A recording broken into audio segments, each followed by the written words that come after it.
ها در اویله در زندگی به خودشان همین حق را نمیدهند، اون وقت جسم با آنها به همین راه اون چیزی میخواستگیشان رو میدهد، اینها بیمار میشن. و یک سبب یک چیز بسیار مهم دیگری هست، مثلا بیماری سر شدن دارد، روان دارد و با آخر رسیدن دارد. وقتی که انسان در دوره جوش بیماری نیازمند میشود به غمخوری و آن رو میگیرد و به همین غمخوری که در دوره بیماری به او رسید وابسته میشود. یک وابستگی که ما به ادرنالین داریم، وابستگی که به مواد مخدر داریم، به می داریم، این همین به همین مانند یک وابستگی دارد و این آدم صحت شدن نمیتواند. وقتی که با او صحبت میکنه میگه بیزار شدم از همین بیماری، خسته شدم، میخوام صحت شوم، ولی صحت نمیشود. زیرا در اون اختلافی دارد که اگر صحت شوم باز هم از پای کار زود گذشتن لازم، مردم هم به غمخوری نمیکنن، باز هم همون زیر همون بار وزنین شدید کار و زندگی میمونم. این ترسی مشکلات است و نیاز غمخوری است. و بسیار خوب میشد که در بیمارستان های روانشناسای مخصوصی که این سمت کار خوب میدانند فعالیت داشته باشند. بیمار را روانشناس باید قبول کند و روانشناس باید جواب دهد. یعنی تست اول باید باشد و تست آخر باید باشد که بیمار به همین بونوس ننشیند، به همین بونوس وابستگی پیدا نکند، بونوسی که من غمخوری میگیرم.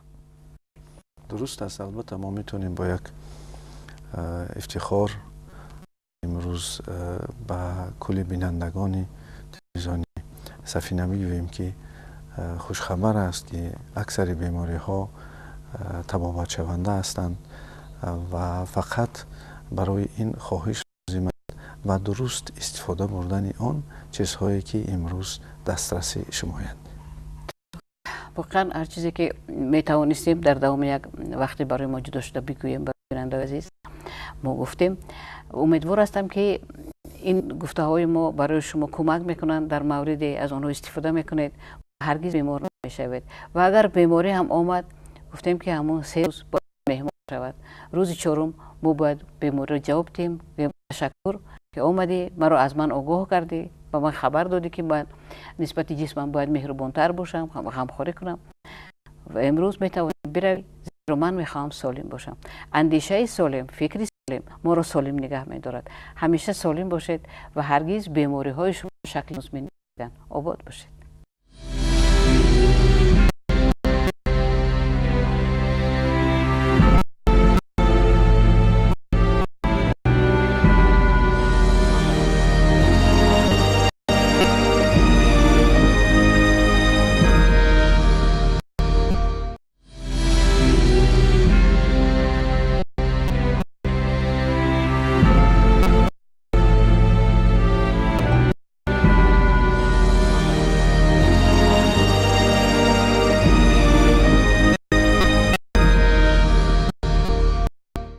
درود به شما بینندگان عزیز در استودیو برنامه نوبتی احساس، افکار و رفتار. چون همیشه من هستم مریم دولت و در خدمت شما همکار گرامی من محمود کبیر. برنامه امروز ما شما را با اون دعوت می‌نماییم. برنامه است که در اطراف یک موضوع تا اندازه فلسفی یا فیزیکی یا استرافیزیکی می باشد، ولی این موضوع هم جنبه های زیبای روانشناسی خودش دارد و کوشش میکنیم که آن رو برای شما باز کنیم. یعنی پیوستی عالم صغیر و عالم کبیر. کیهان چیست؟ عالم صغیر چیست؟ عالم کبیر کدام است؟ اینها از چی عبارت هستند؟ و به زندگی هر روزه چه تأثیری دارند؟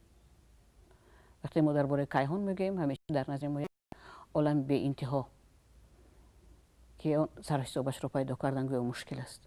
درباره کیهان چقدر نوشتند، چقدر گفتند، علمان همه سالها در این موضوع چیزی دارند. ولی عالم صغیر چیست؟ حجره چیست؟ اتم چیست؟ مولکولا چیست؟ و انسان ها این مفهوم ها چی رو به دارند؟ امروز ما کوشش کنیم اطراف همین چیز برای شما چی گفته نیسته باشیم. البته ما امروز یک موضوعی رو میخواهیم دست رسانیم که در حقیقت این موضوع خاصی مردم ماست.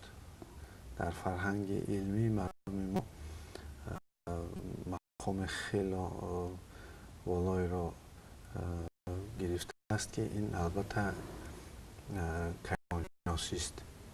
این البته که دو سمت شناخت عالم هاست، که سمتی گوییم که عالم خرد و یکی سمتی عالمی بزرگ، میکرو و ماکرو چخیلی که میگویند. چون که ما میدونیم اولین رسانه ها را، یعنی رصدخانه ها را آید به آموزش کیهان و گوییم که عالمی خرد با مانند آن گوییم که یک اسباب هایی که عالم خرد را کار میکردن ساخته شده بودند، اسباب هایی که کیهان را نزدیک میکردند، هرچند که بعضی گوییم که تلسکوپ ها و بعضی چیزها هم گوییم که با نام اگر در مملکت چین ساخته بود، ولی اصل آنها در زمانی آریایی ها یعنی که اختراع شده بودند، چرا که تمدن علم از همین منطقه های آریایی پهن شده بود به عالم. چون که هر یک ما میتوانیم بگوییم که مثلا تمدن فرهنگ دینی اگر که شرق نزدیک باشد، تمدن فرهنگ علمی این همون ایران حاضر زمان، هم بابلستان، همون خراسان زمینی که تا بخارا و تا گوییم که دهلی و تا وسیع این جاها را احاطه می نمود. و ما میدونیم که کتابی که مثلا خود عمری خیام کرده بود در مسئله گوییم که جرم های آسمانی خیلی دقیق است و ما حالا خوشبختانه همون انای فرهنگ ملی کیهان شناسی ماست که امروز ما انستیتوت استروفیزیک داریم که یکی از جرم های آسمانی را کشف کرد و آن را به عالم علم کیهان شناسی پیشنهاد نمود که به نزدیکی ما شاهد آن بودیم. و البته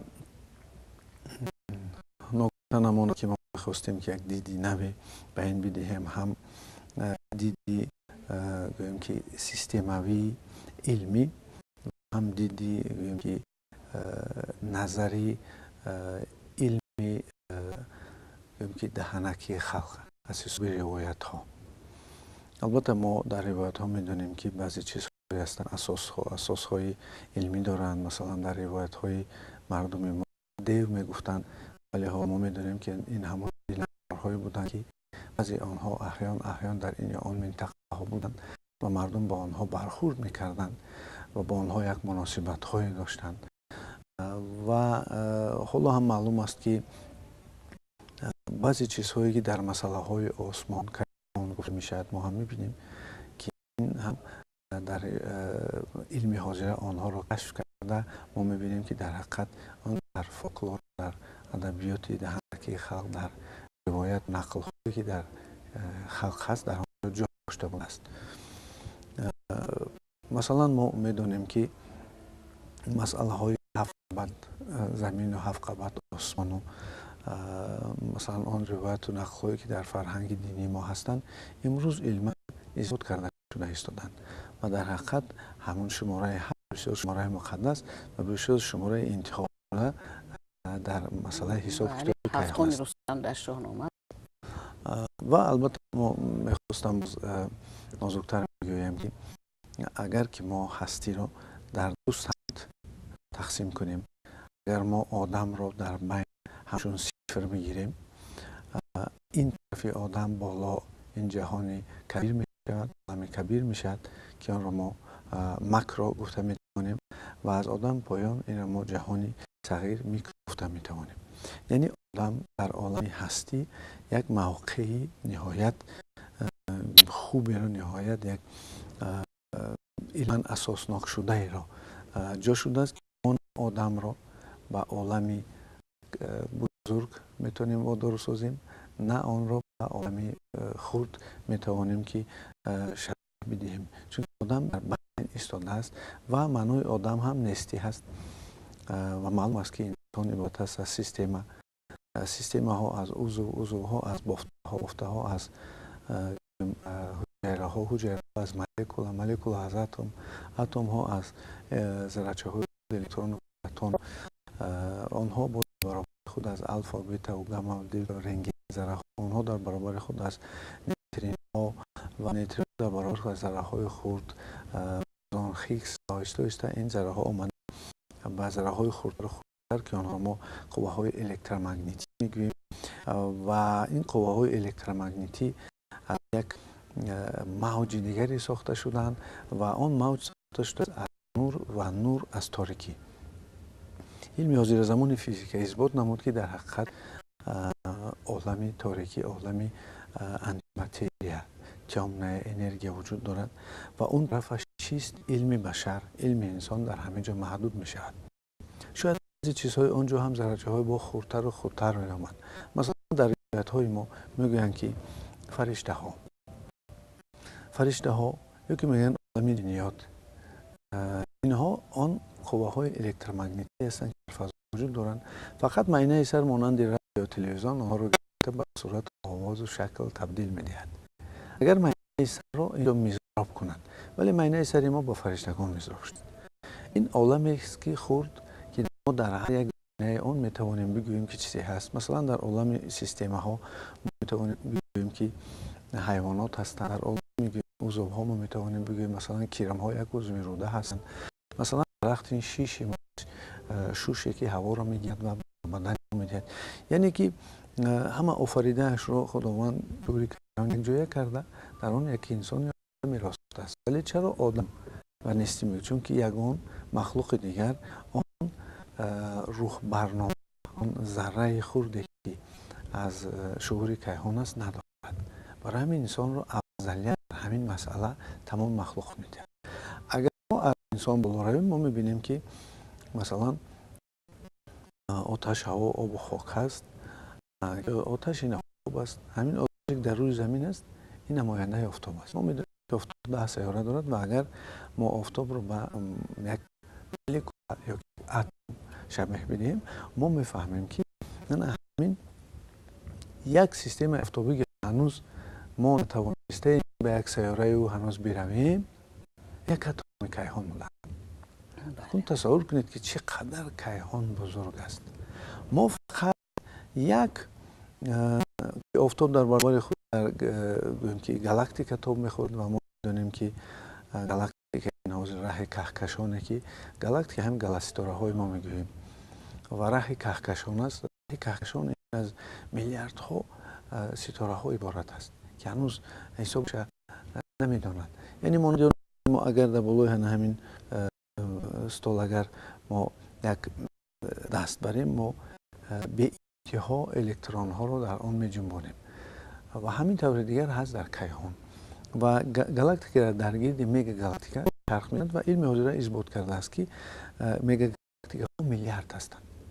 در آن یک راه‌هایی هست که آنها را راه سنیکی غارهای سیاه، سوراخ‌های سیاه میگن و اون طرف چیست علم نمیداند. یعنی محدودیت علم سر کرده از آن که انسان میبید در یک تاریکی میزند انتی ماتریا و در اون سوراخ‌های سیاه محدودیت عقلی علمی انسان در همین جا سرحد سر می شود و شاید بعضی چیزها را تواند، شاید هزار سالهای دیگر برود و انسانیت بشریت تواند و سیاره‌های دیگر گذرد که کیهان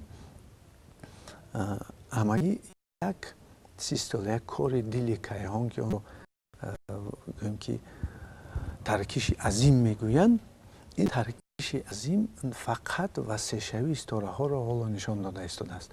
این ستاره ها دیگر وسیع و 20 میلیارد سال گذشته است. برای اینکه قیامت بیاید باز 20 میلیارد سال دیگر لازم است. یعنی اون مهمه‌هایی که در امروز میکنن دروغ است. ما میتوانیم بگوییم که سیویلیزاسیون انسان، یعنی تمدن انسان میتواند که از بین برد، اینا حاضر خودش از بین برد، ولی کیهان حالا هنوز وسیع شده ایستاده است و 1923 این علما اثبات کردن. یک پفکی رو گرفتن، آن رو دم کردن و آن نقطه ها موندن، چون آن رو هوا پر میکردن نقطه ها در بالای پفک از یکدیگر دور شدن. انا گفتن کیهان همین خیلی وسیع میشد و شاید همون آیت الکرسی که هست یک کرسی و سماوات و الارض، یعنی که وسیع انمی کیهان در زیر کرسی خداوند است. شاید همین در نظر داشته باشید، چون که یکی از نامهای شوری کیهان این الوسیع است، وسیع کننده. و تصور کنید که ما وقتی که این میبینیم، ما همگی یکم آسمان را میبینیم و از روایت های فرهنگی دینی ملت ما هست میگوید که یک آسمان ستاره ها زینت داده شده است. و نه اون طرفش ببینید که دوم سر میشه، سه سر میشد و چهارم، پنجم و ششم و هفتم و این در زیر کرسی است. یعنی که ما باز از اول میگیم که وقتی که شعور کیهان تنها بود، نه فضا بود، نه مادیات بود و از خودش نوری را گرفت و اون را نوری در هر گونه دین آن را گوناگون نام میگذارند و اون را ما میتوانیم بگوییم که متریال اولین درجه و اون را نوری میگوییم که محمدی هم میگویند و اون از همون نور محمدی از 7 دریا آن را گذراند و هر باری که از دریاها میگذشت از او چکره می‌آمد و بهشت را ساخت و دوزخ را ساخت و گرفت. گوییم که دور، یعنی برای خود که وقتی که عرش را ساخت خداوند، جای کابینتی کاری خودش را در آن یک استول میز ساخت که دور گویند که مساحتش مثلا 500 سال راه است که 500 سال راه و در بالای اون لوح محفوظ دینکای کیهانمون و قلم را و قلم نوشت من خلق من تا روز قیامت. یعنی این چیزهایی هستند که از این برمیاد که یک حجره ما هم برنامه سازی شده است و حجره که همگی یک حجره خداوند ساخته است و اون درون مثلا وکوله ها هستند، اینها رو کامپلکس گولجی بهی ادرا گوییم که این عرش است، میتخوندر این دوزخ هستند و ارنکه برنده های سفیده هایی که اخبار میبرند، ما اینها همچون کمیته میبینیم و این از اون کیهانی که بیکنار و انسان هنوز یک ذره هم در فتح آن قدم نزده است. اصلا نظر شما بسیار نظر عجیب است، ولی برای بیننده های ما گمان میکنم عجیبتر اون خواهد بود که البته ما صرف علمی نبود، ما یک انسانی الهیده که شما میگید یک ذره اون رو فتح نکرده چیکار کردن میتونه؟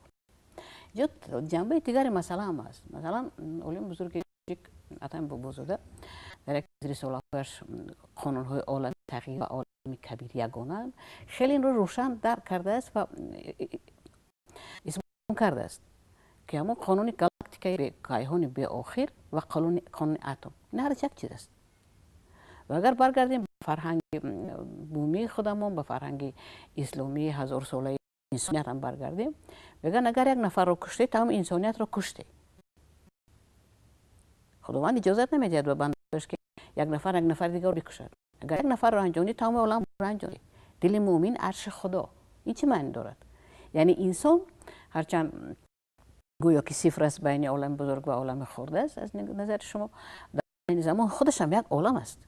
یک عالم است که در ترکیبش هم عالم صغیر است هم عالم کبیر. از این رو مسئولیت انسان خیلی بزرگ است. و ما خیلی این نه تنها مسئولیت است، این امکانیت هم هست. ما چه کارها کرده میتونیم با این قدرتی که خداوند به ما داده است، با اون که در این فضای خرد، گویا فضای خرد در اصل خیلی فضای بزرگ ما زندگی داریم، با اون دسترسی داریم. مثلا وقتی که ما میگیم که این گالاکتیکا از نگاه قانونی فیزیکا باشد، اگر از روی قانون اتم عمل میکند، یعنی اگر ما یک اتم رو کشف کنیم، تمام قانونهاش رو بدانیم، پس ما قانون کائنات رو از خود کرده ایم. ما میتوانیم با این کائنات صحبت کنیم. از خود کردن قانون ها برای ما چه لازم است؟ برای یک انسان زمینی، برای که موقع خودش رو در این عالم بزرگ شناخته تواند. اگر ما رو خیلی حقیر گمان کنیم، بگیم که ما یک ذره هستیم، ما هیچ هستیم، یعنی مسئولیت از سر ما ساقط میشه. یعنی هر چیزی که به سر ما میاد این حق ما نیست. حق اون است که برنامه‌گذاری کرده است و ما در حالت‌های دیگر میتوانیم همه مشکل رو به ذمه برنامه بذاریم و به خاطر بیاریم خیام را که هر نیک و بدی که آید از من به وجود، تو بر سر من نبشته، من چی کنم؟ آیا این درست است؟ در اصل علمی روزه چیز دیگر رو اثبات کرد. اثبات کرد که انسان میتواند اینکه خود دیگر کند. خداوند به انسان این قدرت ها رو بر وقت داده بود، ولی انسان همیشه آماده بود از نگاه ذهنیت خودش و انسان‌های بزرگی بودن که اینها رو کشف کردن. مولوی بزرگ، حافظ بزرگ و در ملت‌های دیگر، قوم‌های دیگر بزرگ‌های خودشان هستند که اینها رو می‌شناختن، می‌توانستن میگفتن مثلا آدمی است که آب رو چپه می‌کند، دو پوستک رو به هم جنگ می‌اندازد. اینها افسانه نیستند. هستند آدمانی که اینقدر قانون کائنات رو در اساس آموزش قانون حجیره اونقدر از خود کرده بودند که میتوانستند در بعضی حالتها به عالم اطراف اینگونه تاثیر برسونند. و امروز انسان امروزه این قدرت رو دارد، ولی بهترین کاری که انسان امروزه کرده میتواند تاثیر به تقدیر خودش است.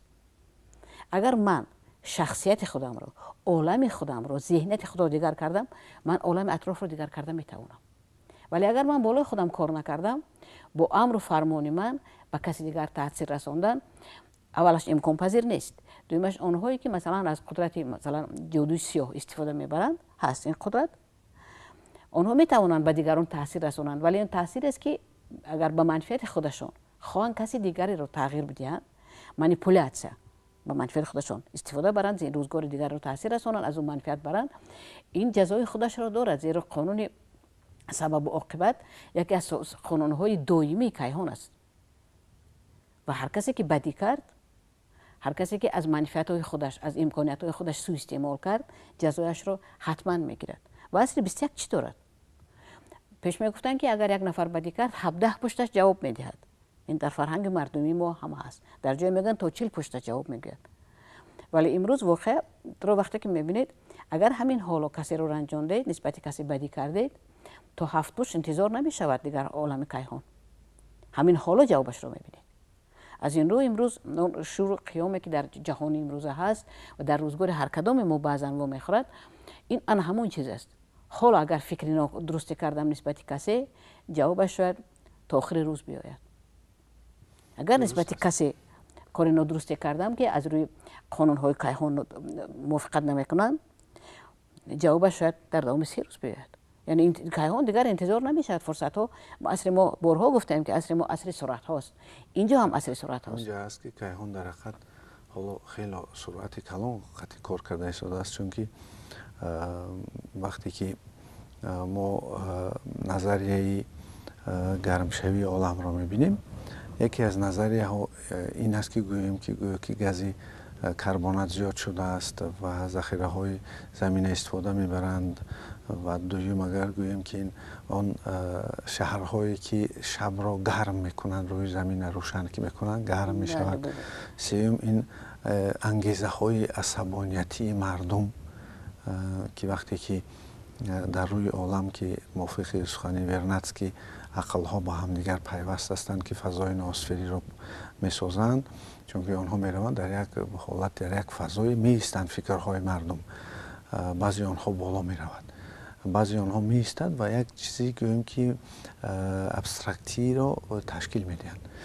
و این چهارم، این البته آن است که زمین اندکی در گردشی در نسبت به آفتاب نزدیک شده است و برای همین گرمی هایی میتونن که آفتاب با اون بسیارتر تاثیر کنند، چون که نظاره آفتاب میبینن که در حقیقت آفتاب رو دیگرگونی های سختی درون نشده ایستاده است که شعله های او درازتر و بلندتر و قوت، یعنی که از روی آموزش استروفیزیکی دیگر شده باشد. هرچند که این هم جا دارد، ولی نزدیک شوی سیاره زمین برای چی دیده میشد؟ چون که 7 میلیارد سال دیگر در کره است که آفتاب ذخیره همون گازی خود را بسوزد و هر باری که اون سوخته میشد کم میشد و سیاره ها با اون نزدیک شدن میگیرند. و البته مداری زمین هم میتواند که اندکی عوض شود. این در نتیجه مثلا ساختن شهرهای وزمین که یک طرف زمین اگر ساخته شوند، مثلا برای که زمین دایرهش نگاه دارد، شوری کیهان در یک طرف زمین کوه‌ها را آفریده است که آنها موازنت یعنی همون چه نگه دارند. وقتی که گرفته میشد بسیار سوی موازنت اندکی هم باشد که وقتی که ویران شد البته تاثیر خود را میرساند. و عالم کیهان البته قانون‌های خود را دارد، چه عالم صغیر چه عالم کبیر قانون‌های عمومی دارند. همان حرکت ها، همان قوه ها، قانون‌های خیلی که شما قید کردید آنها در هر دو عالم قریب یکند، ولی نه همه وقت عقل انسان پوره میتواند که این قانون ها را درک کند یا آنها را سنجش کند به آن دقیقی که مثلا از نانو تکنولوژی اون طرفتر نانومتری که ما اینقدر میده را حساب کتاب میکنیم، باز اون طرفتر شاید در این وقت یک عمومیت این دو قانون ها رو پیدا کنند و در دو چیز فرق میکند عالمی صغیر از عالمی کبیر، در سرعت و حجم. بله. و همین دو چیز معین میکنند طبیعت یعنی خاصیت آنها را. و چیز دیگری که هست که ما میتونیم بگوییم که تمام عالم یک قانونیت دارد که آن را قانونی گردش، قانونی به زبانی اگر آن را گردشی که گوییم که در اطراف یک مرکزی که دور میزند، آنها دو قانون خط، یعنی که این یک قانون گردش دو سم دارد، یکی مرکز گریز و یکی مرکز شتاب، و اینها در همین قانون های همین طبیعت هم کار و فعالیت میکنند. وقتی که ما نظر میکنیم، نظر علمی، ما میبینیم که سیاره ها، ستاره ها با یکدیگر یک مناسبت، یک داد و گرفت هایی دارن که آنها از یکدیگر انرژتیک که غذا میگیرند. مثلا یکی از سبب های دورشوی زمین و زمستان شدن و نزدیک شوی تابستان شدن این آن است که از انرژتیک آفتاب، از نور آفتاب زمین سیر می شود و باز انا همه وزمینی همین یا که شمال نور آفتاب او را دور می کند و این چیز وقتی که با گم می شود باز برعکس تاب خورده می آید و این را سری و ناسری زمین گفتن ممکن است. چون کودک که گوشنمون گشته می گشته برمیاد، یعنی که یک قانون هستند ولی در اون زینه، در اون درک و در اون زمین و آفتاب یکدیگر را میفهمند. و ما آدمان میگوییم بعضی حالت که این قانون جاذبه هست، قانون گراویتاسیونی هست، قانون های الکترومگنیتیک کیهان است، ولی در ادبیات ما میبینیم که این رو قانون محبت میگویند. و در درون یک اتم هم قانون محبت هست و بین قانون محبت یا قانونی که الکترونی که ناصر هست و برای همین در گردی و تاب میخوره در گردی یدرو همین طور است. مثلا ما میتوانیم بگوییم که زمین زنده هست و یک سیستمی هاضمه خود را دارد. ما میتونیم بگوییم که در یک روز شبانه روز تا 2 میلیارد تن گرد کیهانی در زمین میریزد و آن به واسطه باران شسته می شود. دریاها آن را میبرند، خاکهای زمین را میبرند در بحرها و تکشین میشن و آنجا لاقه میشد و لاقه پایان رفته از قبض سنگی زمین میگذرد و مانندی که ما بعضا از سنگ ها میبینیم مومیا بر این میشد آن را منتی میگویند و منتی رفته در یدروی زمین میسوزد. چون یدروی زمین که سرکی شد چون ولکان بالا میبراید و آن را باز بر روی زمین میپرتاید و این یک پروسسی روشی هاضمه سیاره زمین هست و زمین را برای همین گفتن ممکنه زنده است. با علمان اثبات کردن که در یک روز 2 مرتبه زمین نفس میکشد، یعنی که 4 متر ما بالا میریم و پایان میرویم و قطعه های زمین به یکدیگر هر روز تا 2 میلیمتر به یکدیگر نزدیک میشوند و روز میباید که اگر ما قطعه آفریقای جنوبی رو با امریکای جنوبی رو با آفریقا چسبانیم آنها به یکدیگر باز یک شده، همون نشان میدهند که آنها از یکدیگر کنده شده بودند وقتی.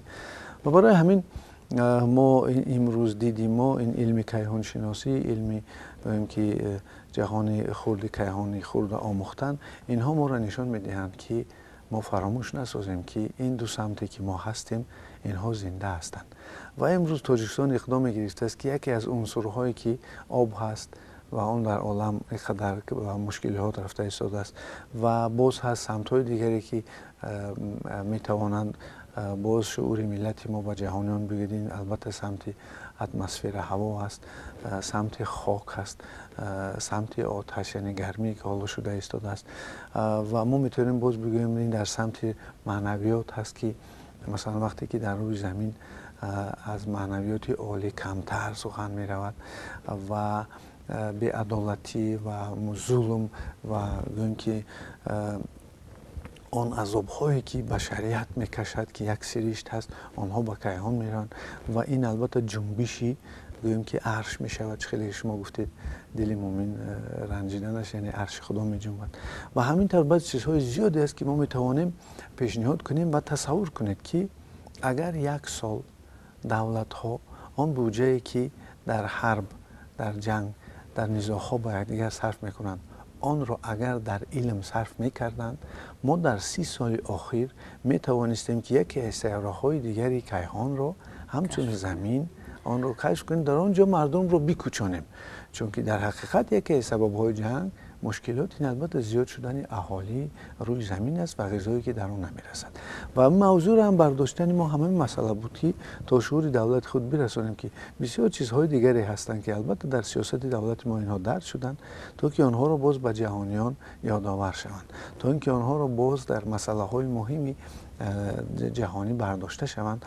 چون که بشریت البته اگر به سالهای نزدیک نکوچد به سیاره‌های دیگر و قواهای معده‌ای که حالا ما الکترون را استفاده میبریم، بمبای اتمی میگویند یا که استانسیه‌های الکتریکی اتمی میگویند، ما اگر حضور قوای کوانتی یا که بعضان خیکسی که در اروپا آن را میخواهند بگیرن اینها را کشف نکنیم، اگر بحران‌های انرژتیکی، بحران‌های گویم که در روی زمین چنان کلان میشن که خود سیویلیزیشن که تمدن میتواند که خودش را نیست کند. برای همین دو سمتی که هست ما این در این موضوع آنها را گفتیم و این در فرهنگ علمی ملت ما جا دارد. واقعا چنین است. همون بعضان خیکسی که شما میگید پیشتر از آن عالمان اروپایی در تاجیکستان کشف شده بود با نام زرانسون از جانب همون عالمی که من پیشتر یادآور شدم، اتم بوبوزوده. متاسفانه صدای عالم تا جهان نرسید و با نام بعضان خیکس حالا اینجا مشهور است. ملت تاجیک همیشه داشت عقل‌های زیاد، عقل‌های روشن، فرهنگ عالی همیشه داشت. ولی و امروز ما باید چی را اجرا کنیم، چی باید کرد؟ در یک انسان عادی که روبروی تلویزیون ما نشسته است، چی باید از این برنامه ما بگیرد؟ مهم آن است که ما بدونیم که ما یک خلاق خداوند هستیم. خداوند ما را چون خودش خلاق آفریده است و در اون عالم بزرگ ما هم موقع خیلی بزرگ داریم. ما میتوانیم این عالم بزرگ رو از بین ببریم و ما میتوانیم اون رو آباد نگاه داریم. و شما خوب گفتید که مثلا قهر و غضب، رنجش، آزار، دشنام ها، هر چیزی که یک انسان عادی از دلش میگذراند بی آثار نمیماند. اگر این شادی باشد، شما با شادیتون، با اندیشه نیکتون، با دعای خیرتون شما این عالم بزرگ را آباد کرده اید. و اگر شما این نفرت باشد، رنجش باشد، قهر و غضب باشد، من نمیدونم با کدام یک احساسات منفی دیگری باشد که ما هر دفعه در هر موضوع سر این چیز یک بار صحبت میکنیم، یک بار خاطر رسان میکنیم، یعنی شما یک ضربه به این عالم بزرگ رسانده اید، جای رو ویران کرده اید. اندیشه ها نیرو دارند، اندیشه ها عملی میشوند، حالت مادی میگیرند و ما این رو بارها گفته ایم و امروز علم آن را اثبات کرده است. یک چیز دیگر من میخواستم در خاتمه صحبتمان بگویم که ما چگونه میتوانیم به خودمان کمک کنیم. ما باید اولا باید انسان داند که او نه تنها یک ذره کیهانی بزرگ است، بلکه ما این رو دانیم که همیشه پیوستی ما با او هست و کیهان بزرگ همیشه آماده است که به ما کمک کند. مشق‌های خیلی عادی هستند که مثلا با نام مدیتاسیون هستند، مشق‌های روانی صوفی ها هستند و غیره و کذا. همه اینها چی است؟ این مشق‌ها به انسان امکان میدهند که با همون عالم رابطه رو بهتر کند، پاکتر کند و با اون عالم یک چیزی نیک بدهد و همون قانونی که اینم از قانون‌های طبیعت است که یک بدهی 10 برمیگردد. هر چیزی ما نیکی دادیم، وقتی که ما دعای نیک کردیم، نمیدونم عبادت کردیم و یک مشق روانی رو اجرا کردیم، در یک حالت آرامی سکوت قرار گرفتیم، همون لحظه اطراف ما آرام است، اطراف ما آسوده است، آنجا صلح است، آنجا محبت است و ما نه تنها روان خودمان رو پاک میکنیم، ما با عالم اطراف کمک میکنیم. در عالم اطراف ما کیا هستند؟ اعضای عائله ما هستند، هم ملتان ما هستند، هم وطنان ما هستند، حق همسایه ما هستند و این به اون مانند است که وقتی که شما مثلا در فرهنگ ملت ما پاک نگاه داشتن آب از قدیم الایام بود، ولی وقتی که امروز در حالتایی می شود که مردم آب را پاک نگاه نمی دارند، یک نفر از در سراب زندگی می کند و با آب خاشاک می اندازد، او چی کار می کند؟ او خانه‌اش را پاک می کند؟ نه، خانه‌اش یک دوره پاک است ولی آب خیلی دور دراز افلاس می شود. او به همه آنهایی که در پایان آب زندگی میکنند او این خاشاک را میبرد و این خاشاک میتواند روزگار آنها را تلخ کند، میکروب ها، باکتری ها، ویروس های ضررناک به آنها برسد و همه اندیشه های ما به همین مناسبت ما با آب خیلی مانند است. مثلا تا دین اسلام وقتی که در سرزمین ما زرتشتیان بودن، یکی از مقدساتشون تاشون خاک باشد، مقدس دیگرشون آب بود. پاک نگاه داشتن آب یک از شرط‌های اساسی آنها بود که مناسبت آنها با اکولوژی خیلی خیلی مناسبت عالی و والای انسانی بود. و این چیز در دین مبین اسلام هم هست، در فرهنگ ملی ما در جنبه‌های گوناگونش این چیز هست. یعنی ما باید همیشه باطن خود را و ظاهر خود را، عالم خود را پاک نگاه داشتن را یاد بگیریم. اگر ما عالم صغیریم، اگر ما از نگاه حجم و سرعت چنانه که شما گفتید ما به نام عالم صغیر هستیم و این نام شرطی است. ما همان عالم بزرگ هستیم. همه ما در یک جایی می توانیم این عالم بزرگ را یا به فنا افکنیم یا از آن بهشت رو در روی زمین بسازیم. این کنت ها هستند و عصر 21 با گشته و برگشته با تمام علم های خود این را اثبات کرده است. یعنی ما امروز صحبت کردیم در اطراف رسالت انسان که به نام عالم صغیر است ولی در اصل خیلی عالم کبیر است. زیرا از تمام مخلوقاتی که در روی زمین زندگی میکنند، از تمام مخلوقاتی که ما میدونیم ما انسان خداوند آفریده است، یگانه مخلوقی که در او روحی سالم، روحی ایجادکار خداوند هست، این انسان است. در جسم‌های دیگر هم هست یک ذره از نور خداوند، ولی اون روحی ایجادکار نیست. و انسان از این لحاظ آن عالم کبیر است که میتواند به تمام انسانیت، به تمام کیهان، به تمام گالاکتیکا همیشه هر لحظه هر ثانیه تاثیر خوبی برساند و یا برعکس ضرری ایجاد کند. این بود برنامه امروز ما. گمان دارم در داخل این برنامه که خیلی منبع علمی داشت ولی در هر صورت از عالم روانی ما دور نبود. چیزی برای شما گفته توانسته باشه. البته چنین است که کیهان بزرگ در شعور هر یکی ما انعکاس است. یعنی قدرت معینه سر ما و شماست که شعور کیهان چنین بگیم که معینه را آفریده است و به ما تحفه کرده است. آن را استفاده برید و عالم اطراف خود را دوست دارید، آن را آموزش کنید، باطن خود را دیگر کنید و تقدیر شما دیگر خواهد شد. آباد باشید، نیکو اندیش باشید، نیکو ایجاد باشید تا که در اطراف خود ما بهشت را در روی زمین ساخته توانیم. در اینجا برنامه ما به انجام میرسد. تا برنامه آینده در تلویزیون سفینه.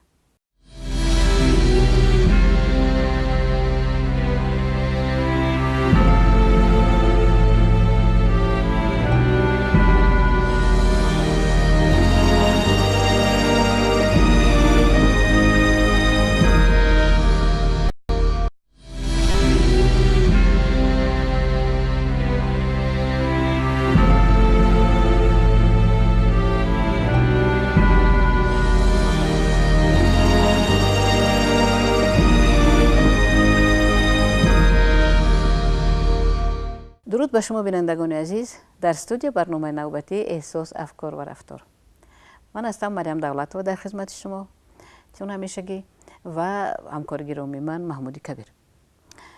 امروز ما شما میخوایم اطراف یک موضوع صحبت کنیم که بیش از همه به انسان داخل دارد و از جمله به عالم اطرافش نیست. این موضوع کمالات است. کمالات چیست؟ چرا ما هنگامی که طفل کلان طلب میشه ما همیشه آرزو میکنیم که او به کمال برسد، بعضا بگیم به کمال پیری برسد. چیست این کمالات؟ ما کلمات زیبایی داریم در این موضوع، میگیم انسانی بر کمال، جوانی بر کمال، انسانی رشد یافته. اینها چه معنی دارند و چه باید کرد که ما به کمال برسیم؟ اگر که درباره کمالات صحبت کنیم، کمالات به ما چه لازم است؟ اگر اون چنین ضرور است چی باید کرد که اون رو در اختیار داشته باشه؟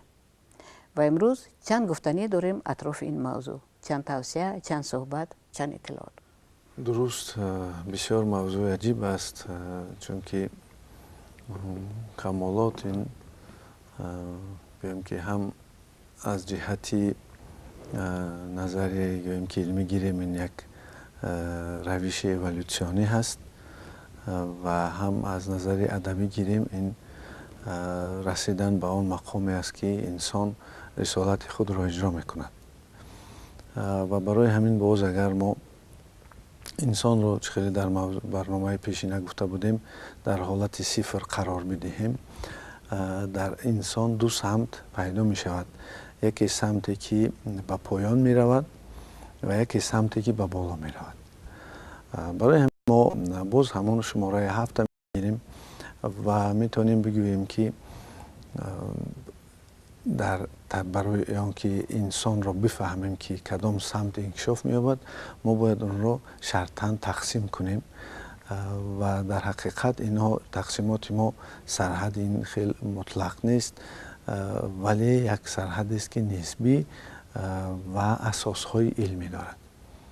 در درون انسان اگر به سمت غیر کمالات، رگرسیه گوییم، پروگرس نه، انکشاف نه، حالت ایولوشنی نه، یک تنزل بگوییم که در انسان هست، ما در درون انسان، در درون آدم اول ما حیوان رو میبینیم. اگر ما بگیریم مغز راست انسان، آن صفت ها، آن خاصیت هایی که حیوان دارد همانها را داراست. یعنی حیوان با عالم احساس، حس و عالم ابراز و تصویرها و خاطره های صدای، بوی، حس و همین چیزها زندگی میکنند و این در مغز نیمکره مغز راست انسان است. و از این پایینتر ما میبینیم که در درون انسان رستنی هست. رستنی هست که آن مانند درخت انکشاف می‌یابد. مثلا ما اگر عالم حیوانات انسان بگیریم، ما حتی که میدونیم که موچلی که چینی ها در حساب کتاب آورده بودن، عالم مردم ما هم آن را قبول کرد، در حساب کتاب درست میکرد و همون خاصیت های حیوان ها را انا همین معنی راست انسان را میگفتند و این وقت حساب میشد که در آسمان یک گلستوره های نزدیک میشدند به سیاره آفتاب و آن جرم های او که همراه او سیاره های کتاب میخوردند. آنها را اگر شرطاً پیوست میکردیم، آنها با موش و میمون و یعنی که در 12 سمت آسمان اطراف آنها مانندی داشتند. برای همین چینی ها که بلندتر بودند و در کوه های بلند قرار داشتند، آنها بیشتر خوبتر آن سیاره ها را نظارت میکردند و آن را حساب کتاب کردند و بعد سیستم در آوردند و با آنها نام ها گذاشتند و این را عالم ما هم قبول کرد، فرهنگ ما که تا حال انا همین نام موچلی ما و شما، انا همون نام حیوانی ما و شماست که وظیفه آدم این همین حیوان رو به خود رام کردن است، چون که اگر انسان این کار نکند حیوانی او اول می شود. مثلا خیلی در صحبت های عادی انسان تیز فهمیده نمی شود که در کدام حالت کمالات قرار دارد. تا مرد سخن نگفته باشد، وقتی که سخن میگه عملی رو میبینید که کدام سمت او بیشتر است. و درخت انسان هم تنه انسان است. مثلا ناخن‌ها موی کلان میشود، دویم که جوف میشود، دویم که باردار میشود. انسان هم یک مانند درخت در دارن شد، فقط این درختی ریشه کنده شده که ریشه انسان گویم که قسم سر او هست که در آنجا از خاک نیو از دو فابریکه، از فابریکه رستنی و حیوانات غذا استعمال میکند به واسطه از خاک نه. در درون انسان سوم این سنگ است. مثلا استخوان ما این سنگ است و در درون انسان 4 عنصر است. این آتش، ما ذره از آفتاب داریم، قطره آب داریم، یک نفس را داریم و یک مشت خاک داریم.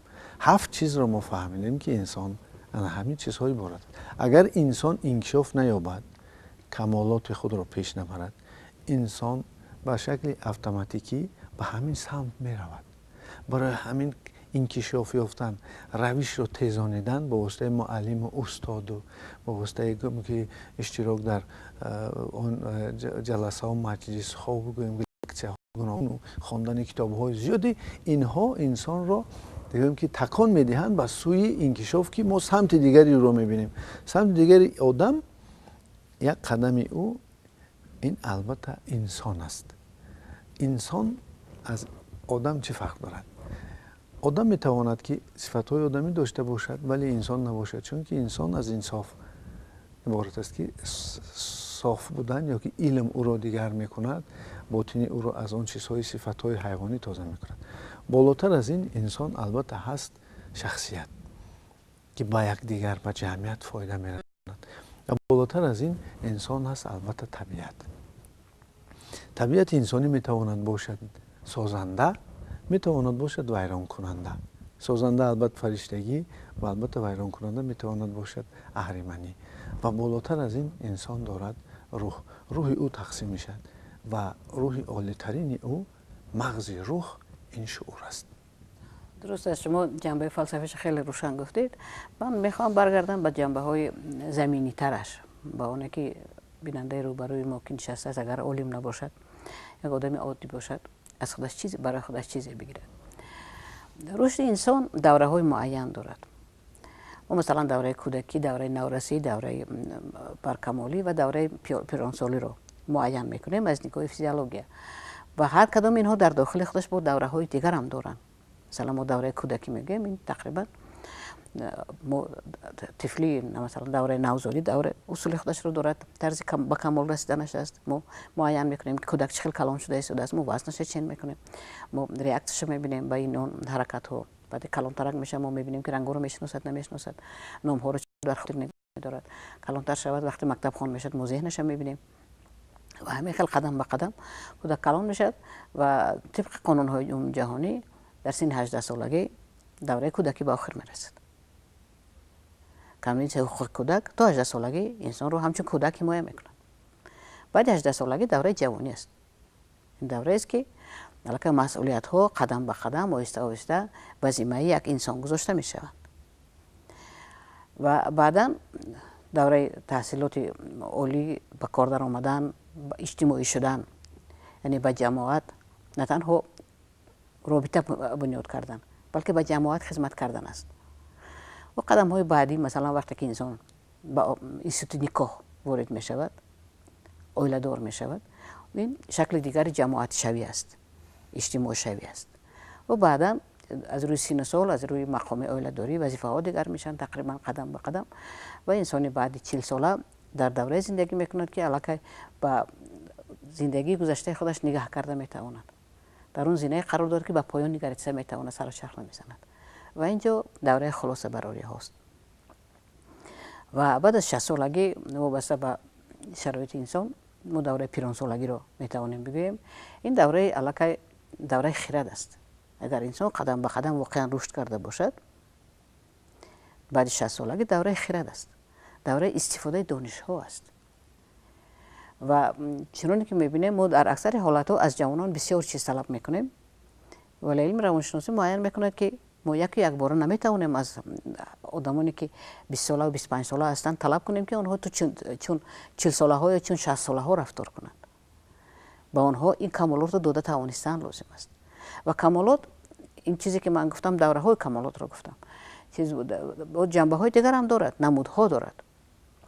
مثلا کمالات جسمانی این چیزی است که هر ما با روش میبینیم که کودک خوراک میخورد، کلان میشود، جوان مرد ورزش میکند، تناسلیش سالم میشد، موشکاش قوی میشن، استخواناش سالم میشن و غیره و کذا. کمالات جسمانی خیلی روشن در نظر ما است که اگر که مثلا موی سر ریزد، من نمیدونم آدم با بیماری ها گرفتار شود، دندانش ریزد یا حالت دیگر شود، باز هم روشن به نظر میرسد به این آدم کمک کردن آسان است. اینجا علم طب حاضر ناظر است و علم های دیگر هم هستند که با این مشغول میشوند و این چیزی آسانتر و روشنتر است که ما میتوانیم نظارت کنیم. اون چیزی که شما گفتید مبدأ حیوانی است که جسم از غذا، از راحت، از استراحت کمال می‌یابد، از مشق بدن. و کمالات دیگری هم هست که ما این رو کمالات اجتماعی میگوییم. کمالات اجتماعی چیست؟ کمالات اجتماعی آن حالت است که انسان با جامعه رابطه کردن رو یاد میگیرد. این کمالات از کدام دوره سر می شود؟ هنوز از دوره که طفل در آغوش مادرش است. زیرا در این دوره طفل خوب میداند که به اون انسان‌های اطرافش زنده مانده نمیتواند. او را مادر از جسم خودش شیر میدهد، کلانتر شد خودش خوراک میپزد، لباسی رو دیگر میکند و این مکتب طفل است. ولی اگر که طفل در این دوره درماند، انسان از نگاه معنویات در این دوره درماند، همیشه از دیگران طلب کند، خودش دادن نخواهد، یعنی او به کمالات اجتماعی نرسیده است. کمالات اجتماعی چی میخواهد؟ مثلا کودک کلانتر میشه در کوچه با رفیقانش بازی میکند. اگر او اصلا رفت اجراهاش یا بازیهاش اگر فقط بازیچه ها رو کشیده گیرد و بازیچه خودش داده نتواند، این کودک الکی در مونده است. او مناسبت بنیاد کرده نمیتواند. او با ایگامانی گرفتار است الکی. و پدر و مادر، جامعه، مکتب سر این چیز همیشه کار میکنند. یک اندیشه است، میگن که با کودکان با دیگران چیزی رو دادن رو بیاموزید، کشیده گرفتن رو خودش یاد میگیرد. این حال ولی حالت دیگری هم است که ما با کودک همیشه قسمت اول کار رو میدهیم.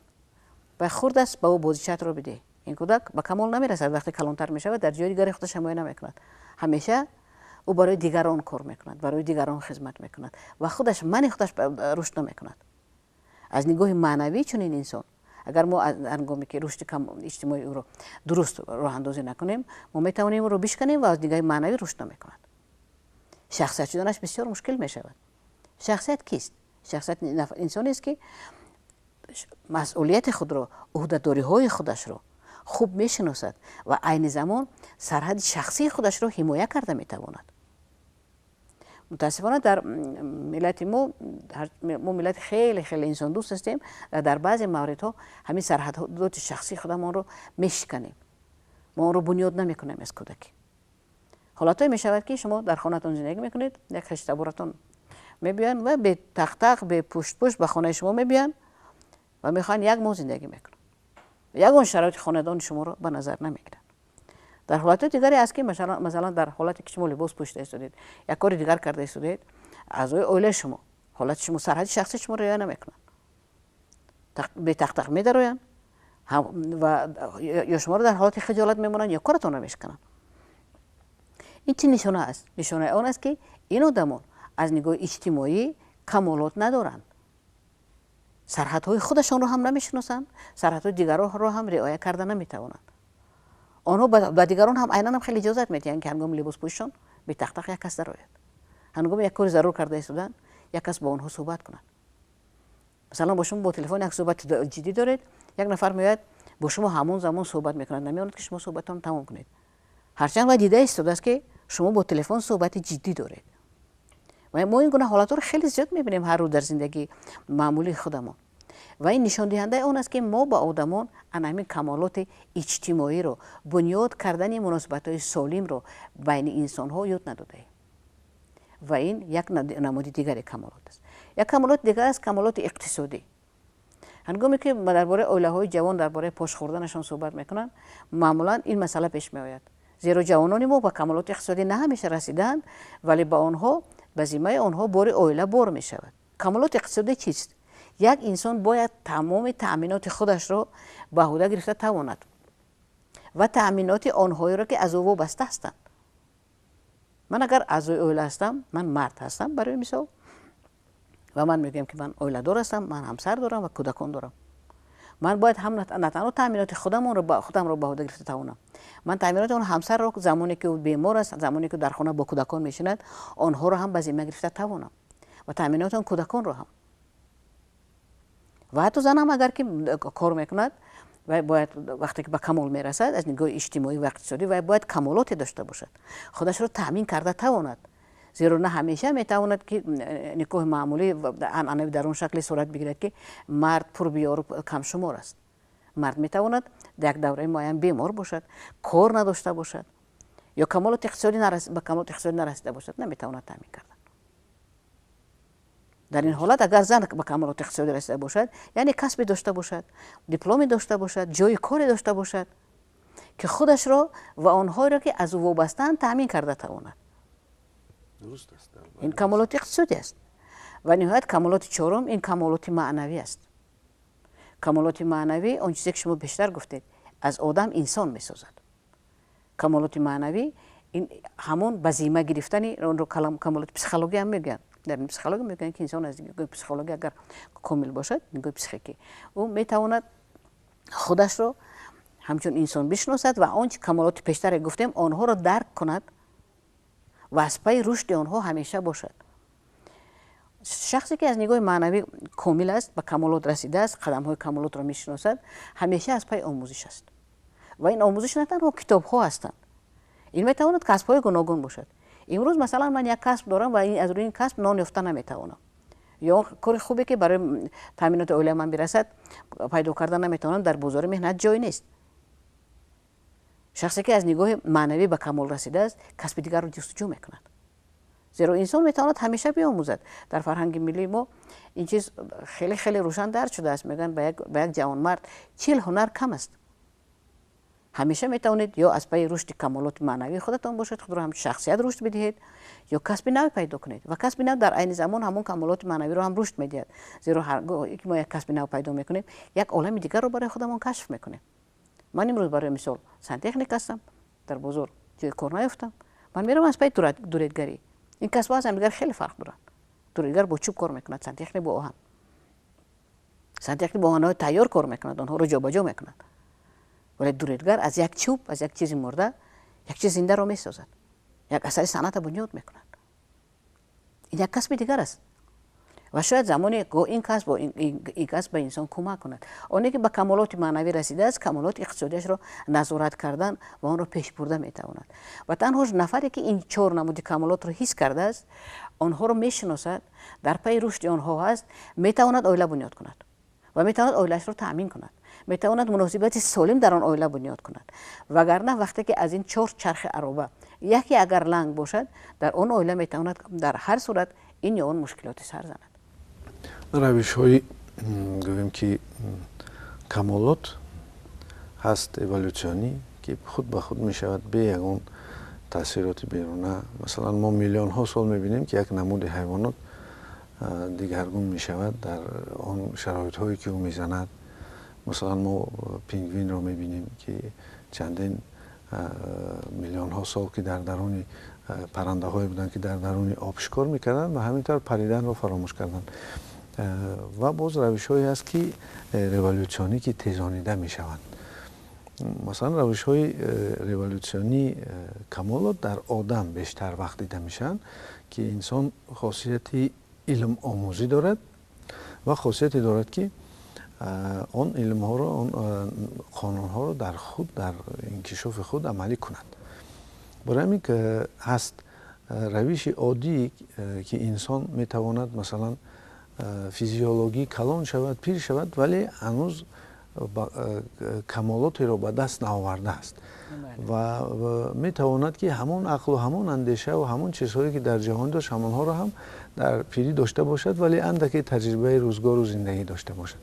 ولی انسان وقتی که با علم این کار میکند، یعنی که کمالات این کامل شوی هست، امکانات خیلی والایی سریشت یا دیگر قسم های سمت های دیگری هستی خود رو یعنی که بالا برداشتن و آنها رو به درجه عالی برده و از آنها برای خود و دیگران منفعت آوردن. البته آیتی هست از فرهنگ دینی در قرآن عظیم الشأن که انسان رو ما در مقام عالی ولی در سطح پایان در زینه